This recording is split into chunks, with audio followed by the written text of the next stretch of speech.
I'm a friend of Sarah Connor. I was told that she's here. Could I see her, please? No, can't see her. She's making a statement.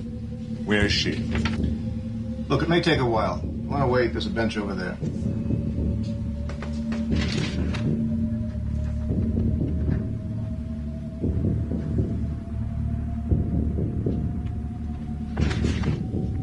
I'll be back.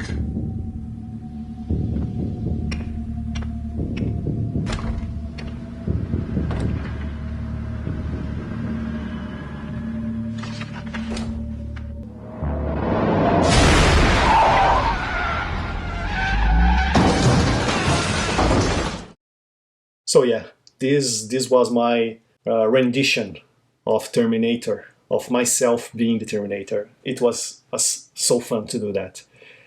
As a compositor, visual effects artist, I wanted to see how far I could take this character change and see how good the quality could be, you know, to use this on other projects in the future and so on. So this is where it started. I was creating a LoRa to use with Crea 2 of myself, and on the training I used AI Toolkit from Ostris to train my LoRa. So when it's training, it's testing the image on several prompts, and this is one of the standard prompts. And yeah, I found this really funny. I used LTX 2.3 to animate this image, and then 2 weeks later Minimax H3 came out, and I started to test this image with Minimax, and the prompts adherence is so good because, you know, LTX, I had to generate 30 times this guy to just cock the shotgun and do a shot on the screen,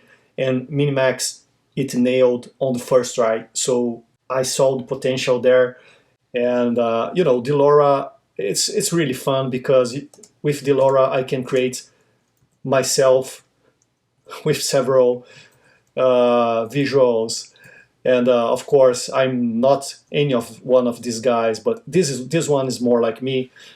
But you know, you can see the potential to generate images that where you can take off, you know, change the clothes, change the visual, change the hair, and so I could, using my LoRa, create something more likely the Terminator or Schwarzenegger on the same clothes, and use this to, you know, guide the Minimax video model. Since I have Nuke and I have a Roto softwares, I did part of the work inside Nuke, and I did some finishing inside Nuke because there's a problem with the results coming out from Minimax where there's some like color variations, and this technique that I used, it was like using masks to guide somewhat inpainting the reference to video model, and this creates a lot of light variations.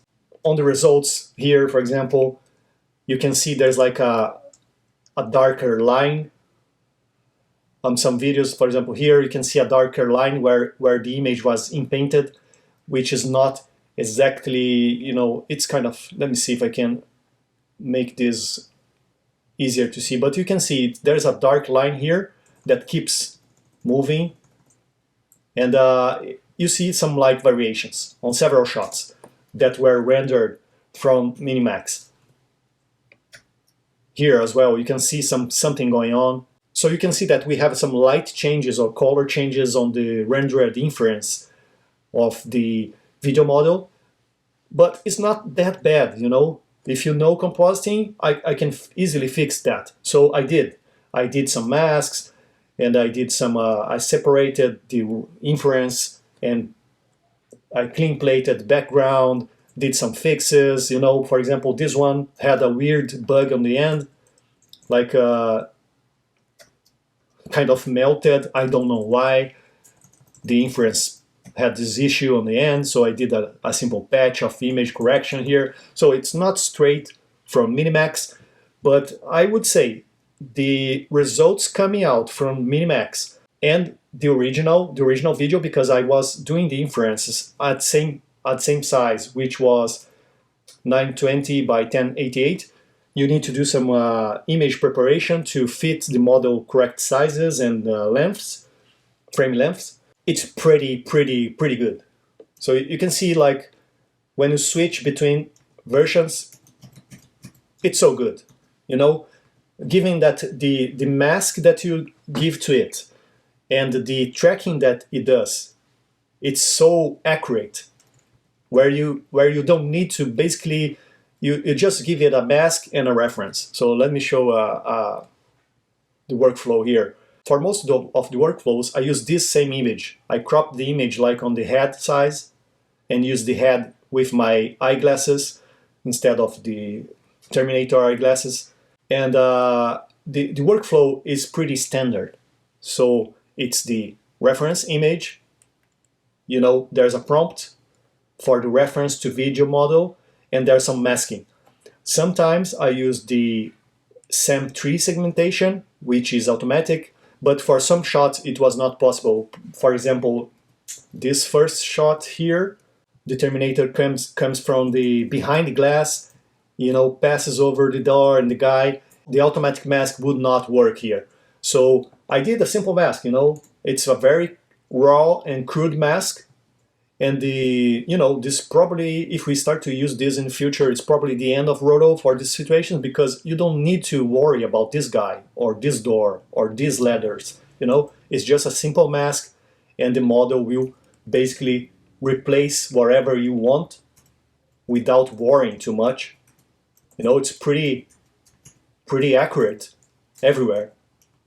You can see the guy face changes here, but it's not that bad. You know, I could recover the original face if I need to, but it's mostly you cannot even notice.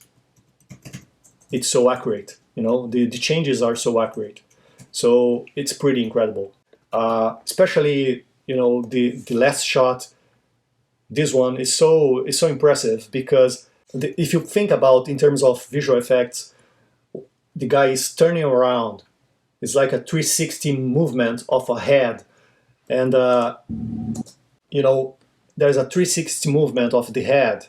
You know, there's the jacket collar that is changing. It's you know, everything is so impressive. You know, I didn't notice this weird detail here, but before. But you know, it's so complex. This would be so complex to doing, you know, by regular VFX, where we have to camera track, we have to object track, face track this on a 3D geo project, and you know, the eyeglasses would be really an issue. So it's not super simple. The light changes and so on. It's so crazy. You know, this shot is not my favorite because it looks a little bit plastic, you know, not so organic for the face, because it's a very long shot and I was using like a speed up LoRa that makes the quality worse. If I did this in the regular way, it would take too long. So instead of waiting for, I don't know, 2 hours or something, this shot took like 10 minutes to be inferenced. So it's a trade-off. But I know that I can run this at higher quality and get a better result without this speed up LoRa. And, you know, it's really impressive. And another one of my favorite shots is this one. This one, the detail on this one is crazy. And even because I use my LoRa, my own LoRa, it's so uncanny the way that I appear here, because it's myself, you know, it's me, looks like me.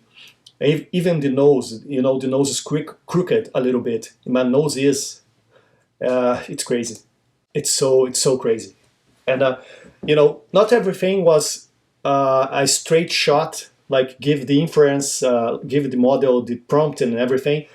To generate this little trailer here, it took me around 100 versions of inferences, but you know, I was testing a lot of stuff, so it's not like that I would not say this count is somewhat representative, because I was still learning the process.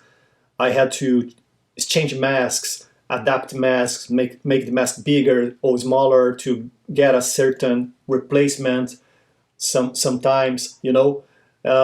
And this would make a huge difference on the region that was being replaced.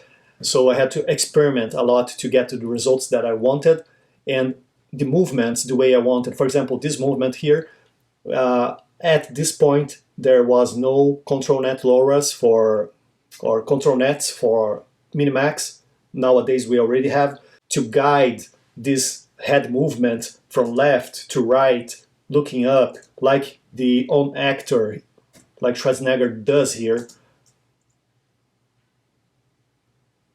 I had to experiment with the prompts as well. So the way that Minimax works, we can give like very precise times and say, hey, at 0 seconds, the head is looking to the left bottom. At halfway the shot, it should look up. And after, on the end, it should look down right. So it's very, very precise in the way that you can guide some actions. And it's impressive, it's super impressive, the result. Even without control net, you can guide the direction that you want at the time that you want. So yeah, I can say that I'm really impressed with the quality, you know, the way that some shots came out. And you can see pixel by pixel, there are some stuff that changes in the background or something, but nothing that we can, as compositors or VFX artists, we can fix this easily with some roto, right? And the reflections here on some shots are crazy. I don't like this shot particularly in the way that I look, because for this shot, for example, I used this reference here. You know, this shot is more like seen from the side, but the reference was from the front, so it ended up creating details that were invented, like the, you know, the chin, the back of the head, this like weird thing here on forehead. This doesn't look too much like me, but if I give it a better reference, I'm pretty sure that it would nail it. But this was a very long shot to inference, so I didn't worry too much about, you know, improving this shot. And you can see the reflection here. It's crazy. I had to change the reflection. This is shot 4. So looking at this, you know, not so pronounced. Maybe I need to prompt it better, but you know, it's so good because you don't have to track anything. The 3D movement, that it will come closer, the reflection will come closer. It's so crazy. It's so good. And even though I was giving it just the front reference, it did a really good job, because I'm giving like just the head here and the neck, a little part of the head and the neck as a reference. The job that it did to replace this is so good. It's so impressive. And another really great point that I think that works so well here on this is the lip sync. You give it the original audio and the lip sync is already, it's done. You don't need to do anything else. Sometimes you need to like specify that this actor is not speaking because, you know, for example, on this shot or maybe this shot here, where he is not talking, just looking to the guy, you can see that this guy is talking, and then it would start to talk the other actor line. Like we have to specify this guy is not talking, the other guy is talking, and this guy is just looking, and at some point he will look around. In my opinion, it's above anything else in the open source right now. And even you know, LTX had a lot of issues with very small fine detail, where you get like very bad sampling issues on the small details. And here I don't see this that badly, you know. So for these clips, most of them took around 2 or 4 minutes to inference, and the bigger ones, the long ones, maybe took 10 minutes because, you know, they are very long, and I was doing the inference at full HD. You can do like the inference at lower resolutions and upscale. You can do a latent upscale if you want to, but I was doing the full inference at full HD. So I think that the quality here, it's really up to, you know, visual effects quality standards. Of course, this came from YouTube, so the video quality was not that amazing. When you compare the original with the new version, you can see that's it's pretty accurate pixel-wise. There's not that much pixel craziness. The background sometimes changed a little bit, but it's pretty good. So for some shots I did like a little desaturation of myself because the output here, the skin tone was too saturated. So I did some mattes to do that, like took a little bit of saturation from it, to get a better look. And but maybe this is because of the reference image. The reference image is so crucial to make this work. For example, this first shot, you can see that I come here with the mouth open, and for the second shot, the mouth is open still. You can see, because the reference, the mouth is open. I had to create a new reference with the mouth closed. Sometimes you can do the prompt and say, hey, the mouth is closed. The reference sometimes is a little bit, there's more influence from the reference image than the prompt. So it's kind of a little bit of balance that you need to achieve. And everything on the reference counts. For example, this guy here, I did like this image because I wanted a side image. But you can see there's like a turtleneck or something. And if you put this turtleneck on the reference, the turtleneck will appear. So, for example, to use this image, I had to cut out, and then it would not put anything else because you cut out the turtleneck and it will work then. So there's a little bit of learning curve, of course, as any workflow in AI, but it was a pretty fun experience. Anyway, if you have any questions, please drop the question on the comments. I will be gladly replying, and I hope you had fun watching this as much as I had making it. Thanks for watching.